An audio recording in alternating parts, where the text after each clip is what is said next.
आणि आज चाललोय अचानक असंच गाडीवर, ह्याची भनक दहागिणं बी नाही. मग आता रात्री घरी गेल्यावर मला जेवाय देत का नाही तेच मोठा प्रश्न आहे. हो तर फायनली गाईज आत्ताशी का मी ताईच्या घराच्या जस्ट बाहेरच आलेलो आहे आणि आता तेच विचार करत होतो की असं म्हणजे सरप्राईज कसं द्यायचं तिला. पण नेमकं एक डोक्यात मग लगेच, तुम्हाला तर माहिती तुमच्या भावाच्या डोक्यात लगेच असे तुफानी आयडिया येत राहतात. तर असं झालंय ना, तिला फक्त तिथं जाऊन तिची काहीतरी मजा घे. तिला फोन करून तर सांगितलंय तुझं पार्सल आलंय म्हणून बाहेर ये ना आता बाहेर तू.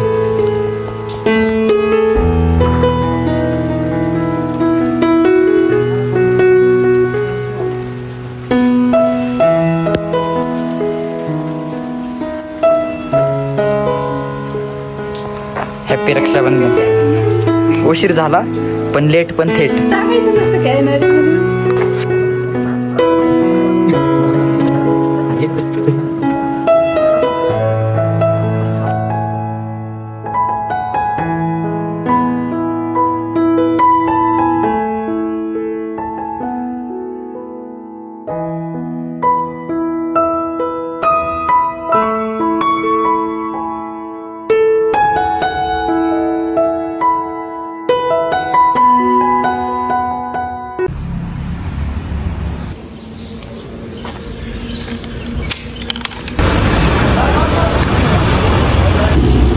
ओम भट स्वाहा.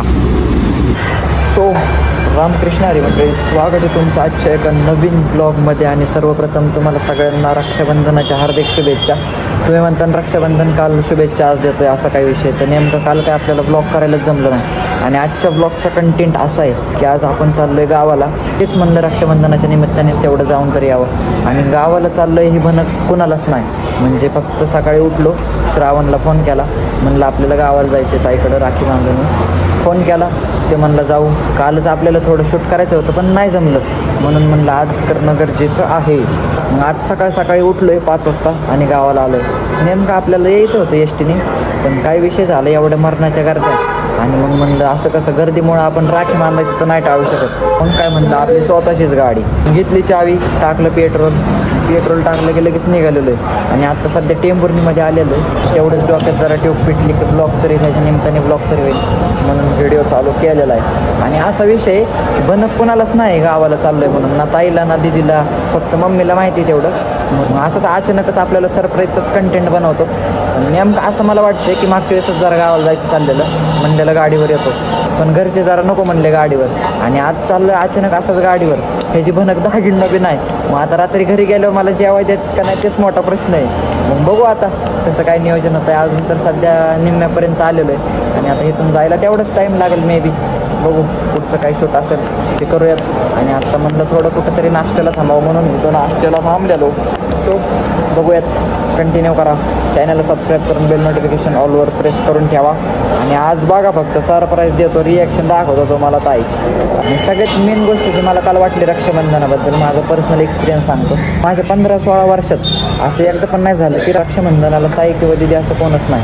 पण ह्याच वर्षी नेमका असा मौका आला. आणि म्हणजे एवढं म्हणजे अशी फिलिंग वाटली ना, अशी सॅड फिलिंग वाटली नाही एवढी. म्हणजे काल मला कळलं की बाबा आयुष्यात ज्यांना म्हणजे बहीण नाही त्यांचे काय हाल असतात. फक्त रक्षाबंधनाच्या दिवशीच नाही, रविवारी पण आपल्याला असा अनुभव मिळतं. पण काल मला म्हणजे जवळपास दुपारपर्यंत म्हणजे 4-5-6 वाजता मी माझ्या बहिणीकडे गेलो असं. त्याच्यानंतर मला जो आनंद होता ना, म्हणजे आधी एक वेगळीच फिलिंग वाटत होती. म्हणजे नाही का आपल्याला मनात ना असं काहीतरी एक गट्स असतात. मग परत अशी सॅड फिलिंग वाटली नाही का बाबा की बहिणी असणं पण किती गरजेचं आहे. म्हणजे रक्षाबंधनाच्या दिवशीच नाही पण असंच रविवारी पण आपल्याला त्यांची किंमत कळते. तर आपल्याला 2 बहिणी आहेत, तर असं जाणं टाळणं बरोबर नाही वाटत. म्हणून म्हणलं आज जाऊनच येऊ. सो बघत राहावा, चॅनलला सबस्क्राईब करून ठेवा. आणि आता सध्या नाश्त्याला थांबलो आहे. आम्ही नाश्ता करतो आणि इथनं निघतो, परत पुढं कुठं थांबलं की व्हिडिओ चालू करतो. Stay tune. सो तर गाईज फायनली आपण जवळपास आलेलो आहे. आणि आता काय इथून एक 20-30 किलोमीटरच्या अंतरावर आलेलो आहे. आणि इथं थांबून व्हिडिओ काढण्याचा मुद्दा असा की थांबलेलो थोडा वेळ, गाडी साईडला लावली. बाय द वे कशी गाडी, ह्या गाडीवर जवळपास आत्ता 200-250 किलोमीटर ट्रॅव्हल केले. आणि मला वाटतं मे बी ह्या 1-2 दिवसात कमीत कमी नाही म्हणलं तरी एक 500-600 किलोमीटर आपलं ट्रॅव्हल होईलच. म्हणून बघू त्याच्यानुसार किती दिवसाचे कसे व्लॉग किती पार्टमध्ये येतात ते बघण्यासाठी चॅनलला सबस्क्राईब करून ठेवा. आणि असं एक्सपिरियन्स आलाय म्हणजे पहिल्यांदा लाईफमध्ये एक्सपिरियन्स घेतलाय की एका दिवसात एवढं ट्रॅव्हल करणं. पण असं काही नाही वाटलं एवढं की नाही का म्हणजे नाही का अवघड वगैरे असं काहीच एक्सपिरियन्स नाही आला. म्हणजे आत्तापर्यंत श्रीकृष्णांच्या गणपती बाप्पाच्या कृपेने आत्तापर्यंत बरोबर एकदम सुखरूप आलेलो आहे. आणि आता इथून पण पुढं तसंच जातो आणि घरी गेलं की परत तुम्हाला रात्रीचं रक्षाबंधनाचा कार्यक्रमाचे थोडेफार काही सिनेमॅटिक टाकन आणि बघू ताईची आपण एक रिॲक्शन चेकआउट करू. आणि दाजीची जर रिॲक्शन आपल्याला चेकआउट करायची म्हणली ना मला तर काय वाटतंय पहिल्यांदा तर वरडतेनच. बघू ते पण आपल्याला जर व्लॉगमध्ये घेता आलं तर ते पण घेऊयात गपचूपमध्ये. सो ते बघण्यासाठी चॅनलला सबस्क्राईब करून बेल नोटिफिकेशन ऑलवर प्रेस करा. भेटूयात आता डायरेक्ट घरी गेल्यावरच किंवा मध्ये तोपर्यंत काय कारनामे झाले तर तोपर्यंत स्टे ट्यून.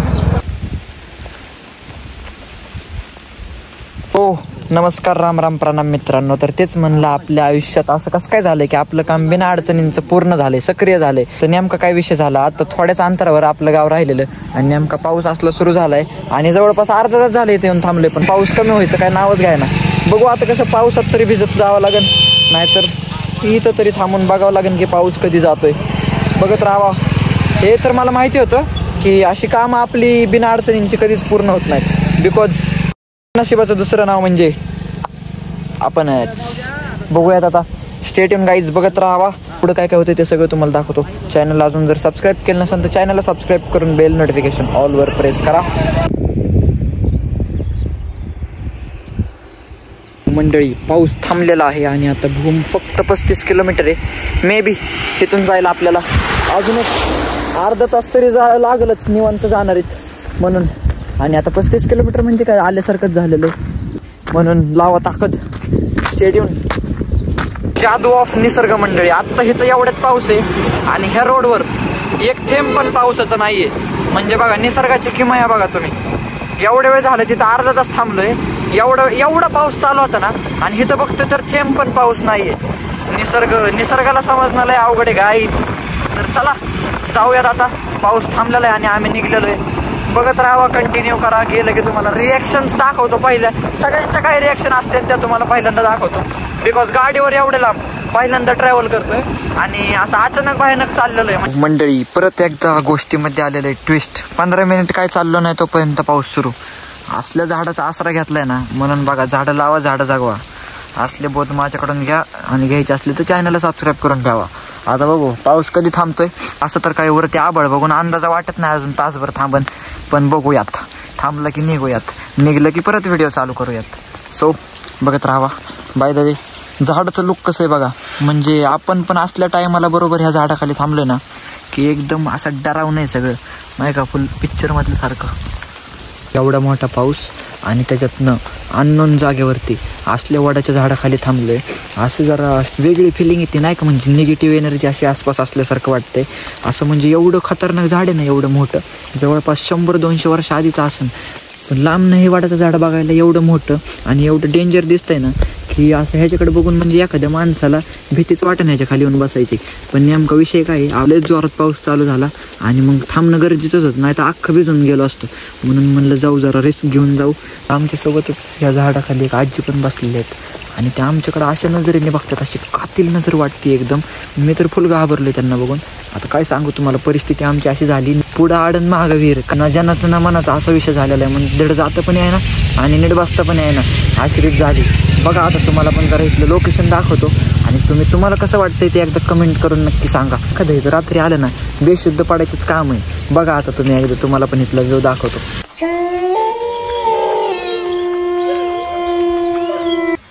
होय असा दररोजच एवढा येतोय का पाऊस? आता तर लय आबळ आहे. किती वेळ थांबतोय किती वेळ नाही काय माहिती. आम्ही भूमला जायचंय. पुण्यावरनं आलोय. हा पुण्याला नाही इथंच लागला कुर्डवाडीच्या पुढे आलं का तेव्हाच पाऊस लागला.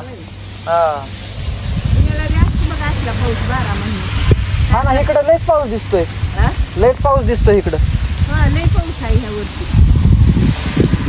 मी महिन्यातच पाऊस पडला लय इथं पावसाळ्यावर. हा हा हा 20-25 दिवस पाऊसच होता सलगच. मोठा पाऊस आणि विहिरी भरल्या तळी भरली सगळ्या पेरण्या बिरण्या सगळ्या झाल्या.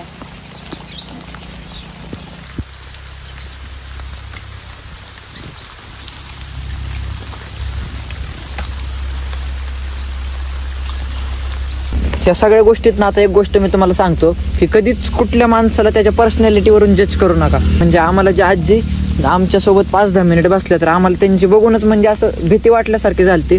पण नेमकं आम्ही त्यांच्यासोबत थोडं पहिल्यांदा बोललो तर एवढं भारी ते आमच्यासोबत बोललं ना, म्हणजे असं कुठल्याच माणसाला त्याच्या पर्सनॅलिटीवरून जज करायचं नाही. ही गोष्ट आज म्हणजे प्रूव्ह केली मी तुमच्यासमोर. गावाकडच्या माणसांचं खरं प्रेम असतं कोणावर एखाद्यावर, त्यांचं इथंच शेड होतं. म्हणले पोरांना तुम्हाला जर लय थंडी बिंडी वाजत असली तर बसा म्हणले शेडमध्ये जाऊन. असं पुण्यात असतं तर कोण विचारत पण नाही. शेजारी माणूस असं रोडवर पडलं असलं तरी विचारत नाहीत माणसं. म्हणजे माणुसकी आणि प्रेम आपल्याला, खरं माणुसकी आणि खरं प्रेम आपल्याला गावाकडे बघायला भेटतं. म्हणून किती पण पुण्यात काही जरी डेव्हलप झालं तरी गावाकडच्या माणुसकीला तोड नाही. सो पॉईंट ऑफ व्ह्यू एकच सांगायची गोष्ट होती की कुणालाच त्याच्या पर्सनॅलिटीवरून जज करू नका. माणूस दिसण्यावरून वेगळा असू शकतो आणि माणूस आतून मनाने पण वेगळा असू शकतो. काय माणसांचं असं असतं, दिसायला लय साधी भोळी आणि आतनं अशी कारस्थानी असतात ना की म्हणजे समोरच्या आयुष्याला पर उद्ध्वस्त करून टाकतात. काय माणसांचं असतं असं. आणि काय माणसं अशी असतात की वरनं दिसायला कशी का असं ना हो, पण त्यांचं मन एकदम निर्मळ असतं. आता तुमच्यासमोर एक उदाहरण घ्यायचं म्हणलं तर स्वतः तीर्थराज गोरे ब्लॉग्स बघत राहावा, सबस्क्राईब करून टाका. आता कुठं नाही, आता क्लिप डायरेक्ट घरी ताईच्या घरी गेल्यावरच क्लिप काढतो. आणि आता तोपर्यंत मोबाईल आणि व्लॉग दोन्ही पण बंद करतो, त्याला पॉज देतो. आता पॉज डायरेक्ट घरी गेल्यावर निघणार आहे. सो गाईज त्याच्यामुळे चॅनलला सबस्क्राईब करून बेल नोटिफिकेशन ऑलवर प्रेस करा. भेटू. तर फायनली गाईज आत्ताशी का मी ताईच्या घराच्या जस्ट बाहेरच आलेलो आहे आणि आता तेच विचार करत होतो की असं म्हणजे सरप्राईज कसं द्यायचं तिला. पण नेमकं एक डोक्यात मग लगेच, तुम्हाला तर माहिती तुमच्या भावाच्या डोक्यात लगेच असे तुफानी आयडिया येत राहतात. म्हणलं आता तिला फोन करतो आणि म्हणतो तुझ्या घराच्या बाहेर एक पार्सल आलंय, तेवढं जा आणि घेऊन ये. आणि आपला पार्सलवाला पण रेडी झालेला आहे. तर पार्सलवाला पण आपला रेडी झालेला आहे आणि आता बघूयात. तिला पहिला फोन करतो आणि मी लांबनं व्हिडिओ काढण्याचा प्रयत्न करतो. मी जर तिला दिसलो नाही तर चांगलं होईल. अनफॉर्च्युनेटली तिने जर बघितलं तर सगळ्या व्हिडिओचा पंचनामा होऊन जाईल. सो कसं काय होतं ते बघण्यासाठी काही स्टे ट्यून. चॅनलला अजून जरी सबस्क्राईब केलं नसेल तर चॅनलला सबस्क्राईब करा आणि कमेंट पण करायला विसरू नका की आजचा व्हिडिओ तुम्हाला कसा वाटला. मस्त पूर्ण नाही झाला अजून, पण तरी पण आतापर्यंत कसा वाटला ते एकदा कमेंटमध्ये नक्की करा आणि बघत राहावा. असं झालंय ना, तिला फक्त तिथे जाऊन तिची काहीतरी मजा घे. तिला फोन करून तर सांगितलंय तुझं पार्सल आलंय म्हणून बाहेर ये ना. आता बाहेर ती बघूयात. आता मी इथून मजा घेतो जरा, नाही तर ह्या भिंतीच्या इथं थांबतो. तू जा आणि बेल वाजव आणि मन काहीतरी तुझ्या हिशोबाने दे बच्चन जरा 2-4. तुझ्या हिशोबाने घे मजा काहीतरी.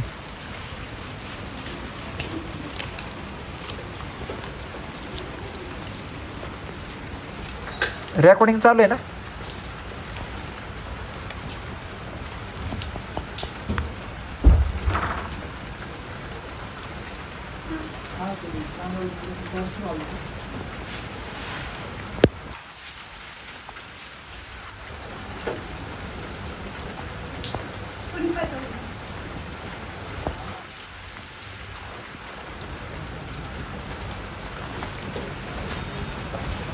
रामकृष्ण हरी. ओळखलं का त्याला? ओळखलं का? आयला ओळखायला पण आहे ना का आता? कस काय म्हणजे सरप्राईज असतं काय? हॅपी रक्षाबंधन. उशीर झाला पण लेट पण थेट. सांगायचं नसतं काय येणार आहे म्हणून. सरप्राईज कशाला म्हणतात मग?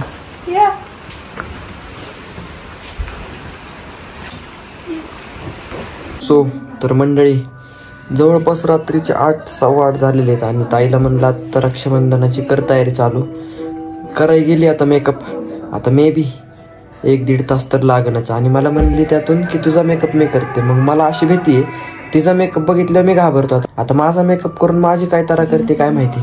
तर स्टे ट्यून गाईज, बघत राहा पुढं काय होतंय.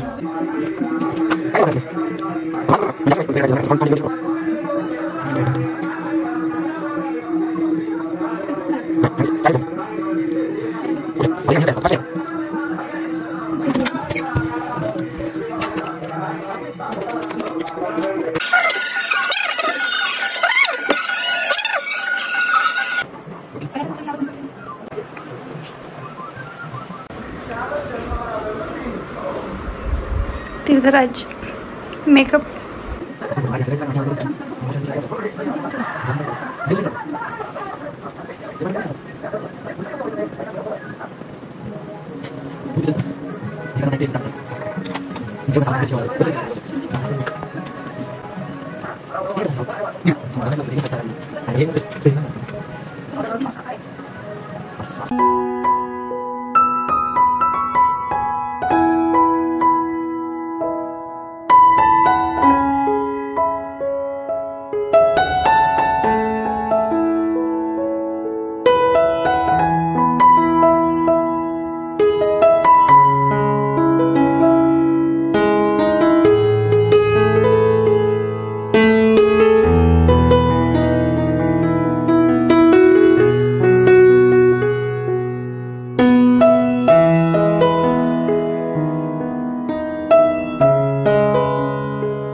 काय करत होती तू?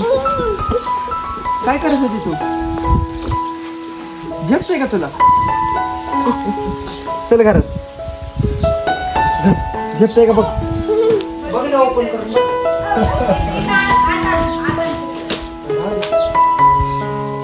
उघडायचं का?